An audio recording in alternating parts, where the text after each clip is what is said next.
My name is Sam. Welcome into Book Smart. Let's get right into this October 30th. We're going to start off in the NBA, and let's go with my boy Kobe White against the Indiana Pacers. This is at over 12.5 points. This is at -125. This thing, I got it at -115. It's gotten juiced up since I grabbed it at -115, and it's just going to keep going up. Kobe put up a goose egg in that last game against the Detroit Pistons. But I think 12.5 is too low, and that's why it's already juiced up to -125. This thing is going to probably rise to over 13.5. I personally would not play this any more than over 13.5. I would play this at 13.5, but I would not play this over 14.5 if it somehow drives up that high, and it could potentially get up that high. He put up 15 and 17 already this season. The Indiana Pacers are allowing 70 points per game to backcourt, so I just see a bounce back game from Kobe. He's got to shoot the ball. He only had 4 field goal attempts last game. If the Bulls are going to be successful, he has got to put up more shots. Zach LaVine can't drop 50 every single night, so Kobe's got to get involved offensively, and his season high last season, 25 points, actually came against these Indiana Pacers. So Kobe White, even though it's at -125, it's, I still like it. It's still pretty good, and I will play this thing to over 13.5, but I will not play it any higher just because the Bulls are so unpredictable and they cannot be trusted. So give me Kobe White over 12.5 points versus the Indiana Pacers.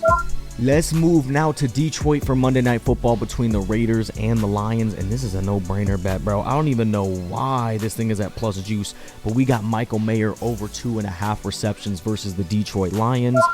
It's a no-brainer, man. Michael Mayer, he has established these last few weeks that he is the #1 tight end there in Las Vegas, starting to ease out Austin Hooper. The Lions, they give up the 3rd most receptions to tight ends this season. They're giving up 6.1 catches per game. And what I really like about this, right? I like that the Lions can't defend the tight end. But what I really like about this is that the Lions are second in the league in quarterback hurry percentage. They're getting to the quarterback, or making the quarterback hurry 11.6% of the time, second best in the league.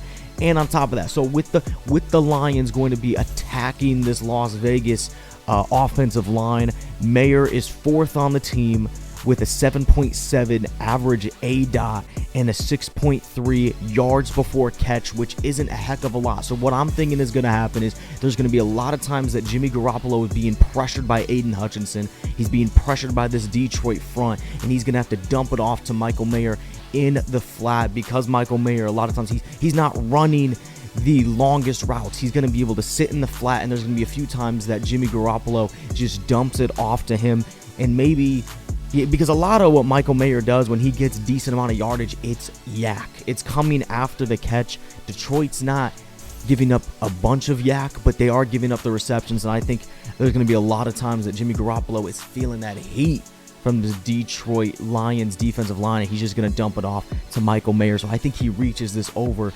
2.5 at that plus juice. Lions defense is going to come out, but I really think, and on top of that, the Lions are going to be leading. They're going to come out and dominate offensively, and I think what that's going to mean is that, that's going to mean that Vegas is going to have to throw the football even more, which is going to get Michael Mayer involved just more than he usually is. So give me Michael Mayer over 2.5 receptions at plus 110 on BetMGM. And let's head to the NHL for our last pick. I'm so good at accepting everything, man. I got an NBA bet, an NFL bet, an NHL bet. So diversified, you know what I'm saying? So let's head to Pittsburgh for this, and let's go with the Pittsburgh Penguins on the first period puck line. Yeah, I know it sounds crazy, but we're going with it. The Pittsburgh Penguins, they're coming off a bad loss to the Ottawa Senators 5-2. They got their butts kicked in that game, and I think they're just going to bounce back because of that. They're at home. They are 4-1 ATS in the first period, and the Anaheim Ducks are 2-3 ATS on the road in the first period. I like the plus juice on this, not just a little bit of plus juice. It's at a plus 124. I like this. I think even though the Anaheim Ducks aren't giving up a heck of a lot of goals, this is going to be close. It could be 1-0. Pittsburgh going into the first period, but I just don't see this thing tied. I just think the way Pittsburgh lost, I just don't see the Penguins. I see them coming out strong the way they lost, and they're going to be at home. And the record, the ATS record, says it for itself, and Anaheim is 2-3. I just think it just makes sense. It just makes sense with the way they lost. They're going to be at home. It's a Stanley Cup contending team. They're going to come out and they're going to pound these teams and put them away early, the ones that they need to beat. So I like this, especially at the juice. So I'm going to take the Pittsburgh Penguins here on the puck line at plus 124. Brother, we went 2 for 3 yesterday. DJ Moore missed his yards by 2. The Bears are straight garbage. We all knew they were going to lose, man, and I am so glad I didn't talk about taking them on the first half spread. I was kind of thinking about being like, hey, I think Tyson Bagent is going to keep them in this game. I think Tyson's the guy. That did not age well at all. 2 interceptions for my boy Velus Jones, dropping a ball in the end zone. What is he? What else does he do? He drops balls all the time. That he fumbles on the kickoff, man. Classic.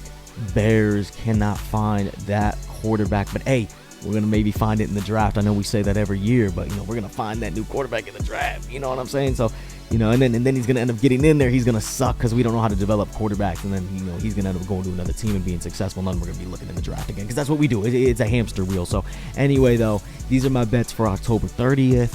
This has been Booksmart, and I'll talk to you guys later.